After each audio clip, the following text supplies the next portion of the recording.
अध्याय 15 न्याय के लिए। सुबह की धूप ज्यादा तेज नहीं थी। लूसियन धूप में लेटा हुआ था, घाव और खून से लथपथ था। साफ नीले आकाश को घूरते हुए, ताजी हवा में धीरे से सांस लेते हुए लूसियन दर्द भूल गया। उसका मन गहरे समंदर की तरह लहरा रहा था। लूसियन ने महसूस किया कि उसने जो कुछ भी अनुभव किया था वह उसे उसके अंतिम निर्णय तक ले गया, जादू सीखना। हालांकि वह जानता था कि उसे भविष्य में और भी अधिक सावधान और सतर्क रहना होगा, साथ ही उसने अपना मन बना लेने के बाद पहले से कहीं अधिक आराम महसूस किया। लूसियन के कटे फटे चेहरे पर भी मुस्कान थी। उसने महसूस किया कि वह वास्तव में पिछले कुछ दिनों में बढ़ा हुआ है, अपनी दुनिया की तुलना में बहुत तेजी से। क्रोध, हीनता की भावना और असुरक्षा की भावना एक साथ मिश्रित हो गई थी और उसे उस निर्णय की ओर धकेल दिया था। और उन्हें पुस्तकालय का उपहार भी दिया गया था, तो क्यों नहीं? लूसियन ने अपने लंबे समय के दमन से राहत महसूस करते हुए खुद से पूछा। मेरे गरीब इवांस, हे मेरे गरीब इवांस, क्या तुम ठीक हो? एलिसा ने लूसियन का हाथ पकड़ने की कोशिश की। उसके हाथ पैरों की हल्की सी हलचल ने लूसियन को दर्द से करा दिया। मैं ठीक हूँ, आंटी एलिसा। सौभाग्य से वे मुझे मारना नहीं चाहते थे। आंटी एलिसा ने लूसियन की बाँह पकड़ी और उसे वापस अपने स्थान पर ले गई। वह बड़े क्रोध से शपथ लेती रही, इन कमीनों को फांसी पर लटकाया जाएगा और अंतहीन लपटों द्वारा नरक में प्रताड़ित किया जाएगा। घावों को साफ करने के बाद एलिसा लूसियन से पूछने वाली थी कि आज क्या हुआ। इससे पहले ऐसा लग रहा था कि उसने अचानक कुछ सोचा और उसके हाथों ने कुछ अजीब काम किया। लूसियन, हाँ आंटी एलिसा, यह बात है, जॉन आज वापस आ रहा है। क्या आप उसे बताए बिना इसे अपने पास रख सकते हैं? आप जॉन को जानते हैं, आप उसके सबसे अच्छे दोस्त हैं। अगर वह इसके बारे में सुनता है, मुझे डर है कि वह बदला लेने से खुद को विवश नहीं कर पाएगा। एक शूरवीर के रूप में वह तब बड़ी मुसीबत में होगा। जॉन को जानकर आंटी एलिसा और अंकल जोएल की बड़ी आशा थी। लूसियन ने सिर हिलाया। बेशक, वास्तव में यह कोई बड़ी बात नहीं है। लूसियन ने कठोर मुस्कान दी। एलिसा ने लूसियन का हाथ पकड़ रखा था, उसकी आंखों में आंसू थे। धन्यवाद मेरे छोटे इवांस। क्या तुम मुझसे कुछ छिपाने की कोशिश कर रहे हो? यह जॉन की आवाज़ थी। ग्रे नाइट सूट पहने जॉन दरवाजे के पास खड़ा था। न तो एलिसा और न ही लूसियन ने उस पर ध्यान दिया। एलिसा ने झट से जवाब दिया, कुछ नहीं, कुछ नहीं। आप पहले वापस आ गए। जॉन अंदर गया और अपने लिए एक कुर्सी खींची। वह लूसियन के पास बैठ गया। ग्रैंड ड्यूक ने लॉर्ड वेन को बुलाया और मैं उनके पीछे आलटो गया। माँ, मैं अब एक शूरवीर हूँ। मैं अब एक अविवेकी युवा लड़का नहीं हूँ। फिर उसने लूसियन की ओर रुख किया। पिछली बार जब हम एक साथ पिटे गए थे तब से आप बहुत खराब दिखते हैं। क्या हुआ? झूठ बोलने की कोशिश मत करो। मुझे यकीन है कि बहुत सारे पड़ोसी वहाँ थे और उन्होंने इसे देखा। जॉन जोड़ा। लूसियन ने एलिसा को देखा, जो पहले ही रहस्य से समझौता कर चुकी थी। फिर उसने जॉन को पूरी कहानी विस्तार से सुनाई। अपनी बातचीत के दौरान जॉन की भावनाओं के कारण लूसियन हवा में तनाव को महसूस कर सकता था, जो कि वही था जो उसने सीवरों में एक साथ लड़े गार्डों से महसूस किया था। बेशक, जॉन बहुत गुस्से में था, लेकिन वह जल्दी से खुद को शांत करने में कामयाब रहा। उसने लूसियन के हाथ को धीरे से थपथपाया और मुस्कुराया। आप वास्तव में चतुर हैं, हमारे बीच सबसे चतुर हैं। ट्रैश में पैसा ढूंढें, वास्तव में आपके लिए अच्छा है। मुझे यकीन है कि अगर आप पढ़ना सीखेंगे तो आप अच्छा काम करेंगे। फिर अपने कंधों को सिकोड़ते हुए जॉन कमरे के बाहर गया और रसोई से लकड़ी का एक लंबा क्लब लाया। अरे नहीं, एलिसा ने आह भरी। माँ, तुम्हें पता है कि मुझे यह करना होगा, मेरे दोस्त के लिए। लेकिन जॉन, लॉर्ड वेन इससे खुश नहीं होंगे। हाँ जॉन, लूसियन ने जल्दी से पूछा, मत जाओ। यह कोई बड़ी बात नहीं है। मेरी तरफ देखो, मैं ठीक हूँ। जॉन ने मुड़कर सिर हिलाया। लॉर्ड वेन ने हमेशा हमसे कहा, एक शूरवीर के रूप में किसी को कमजोरों की रक्षा करनी चाहिए और हिंसक के खिलाफ लड़ना चाहिए।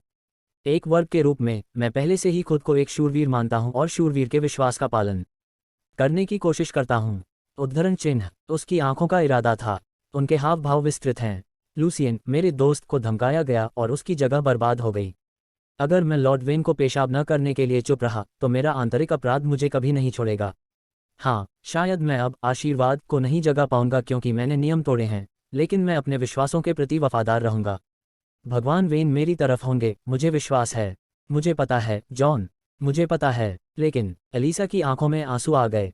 जॉन ने अपनी माँ को गले लगाया और धीरे से उन्हें दिलासा दिया। ठीक है माँ, मैं किसी को मारने वाला नहीं हूँ। मैं इसे ज्यादा नहीं करूँगा। नज़र, मेरे पास एक क्लब है, ब्लेड नहीं। क्या तुम मुझ पर भरोसा कर सकती हो माँ? अंत में एलिसा ने बड़ी मेहनत से सिर हिलाया। सावधान रहो जॉन, वे वही हैं जिन्हें सावधान रहना है माँ। क्लब को हथियाने के बाद जॉन आत्मविश्वास से मुस्कुराया। जब वह जाने ही वाला था कि लूसियन ने उसे पीछे से बुलाया। रुको जॉन। हाँ, जॉन ने पीछे मुड़कर देखा। अपनी पूरी ताकत के साथ लूसियन बिस्तर से उठ खड़ा हुआ। उसे लगा कि उसका खून तेजी से बह रहा है, जिससे उसका शरीर जल रहा है। हम साथ जा रहे हैं। उसके सूजे हुए मुंह से लूसियन की मुस्कान कुछ अजीब सी लग रही थी, लेकिन जॉन अपना निश्चय बता सकता था। वह हंसा। रसोई में एक और क्लब है, चलो चलते हैं, जैसे जब हम बच्चे थे। क्लब को पकड़े हुए लुसियन ने मौसी एलिसा को धीमी आवाज में सांत्वना दी जब वह उसके पास से गुजरा। मैं उसे देख लूंगा, चिंता मत करो। उनके लिए यह पता लगाना आसान था कि जैक्सन और उसके आदमी इधर उधर पूछकर कहाँ गए। जब वे रास्ते में थे तो जॉन ने अचानक लुसियन से पूछा, क्या आप न्याय में विश्वास करते हैं लुसियन? वह भ्रमित लग रहा था। हाँ मैं करता हूँ। तुमने क्यों पूछा? जॉन ने अपना सिर नीचे किया लेकिन रुका नहीं। मैं भी करता हूँ, लेकिन लुसियन, मैं उतना महान और बहादुर नहीं हूँ जितना मैं होने का दावा करता हूँ। मैं ऐसा सिर्फ इसलिए करता हूँ क्योंकि तुम मेरे दोस्त हो। अगर यह कोई और होता तो मुझे नहीं पता। मुझे नहीं लगता कि मैं ऐसा कर पाता। मैं अपने झगड़ों को अच्छी तरह से चुनने का आदी हूँ, ऐसा कुछ भी करने से बचता हूँ जो मेरी क्षमता से परे हो। मैं स्वार्थी हूँ, मैं केवल अपने परिवार और दोस्तों की रक्षा करना चाहता हूँ। मैं काय हूँ, है ना? मुझे ऐसा नहीं लगता। हर शूरवीर, या कहें हर व्यक्ति की प्राथमिकता होती है। कुछ इंसाफ चाहते हैं, कुछ वफादारी, कुछ रहम। आपने परिवार को चुना। केवल जब कोई व्यक्ति जानता है कि वह वास्तव में किस चीज़ की रक्षा करना चाहता है, वह न्याय पर टिका रहता है। या न्याय बादलों की तरह होगा, कुछ भी ठोस नहीं। लुसियन को बस एहसास हुआ कि जॉन अभी भी खुद की तरह एक युवा लड़का था, चाहे वह कितना भी परिपक्व क्यों न हो।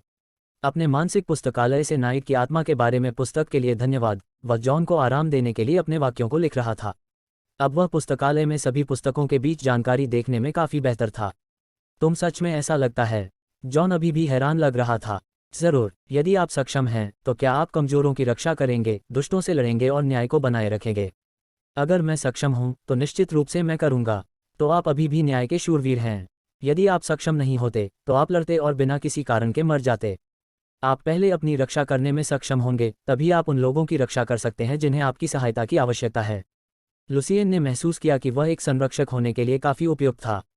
जॉन राहत महसूस कर रहा था और वह मुस्कुराने लगा। हर बार जब मैंने लॉर्ड वेन से इस बारे में पूछा तो उन्होंने मुझे बताया कि मैं समझने में बहुत अनुभवहीन था। लेकिन लुसियन, तुम भी बड़े हो गए हो। आप आराम करने में अच्छे हैं और शायद आप सही हैं। लेकिन मैं अभी भी वास्तविक न्याय के लिए तरस रहा हूँ। एक बार लॉर्ड वेन ने हमें एक पौराणिक शूरवीर तलवार के बारे में एक कहानी सुनाई।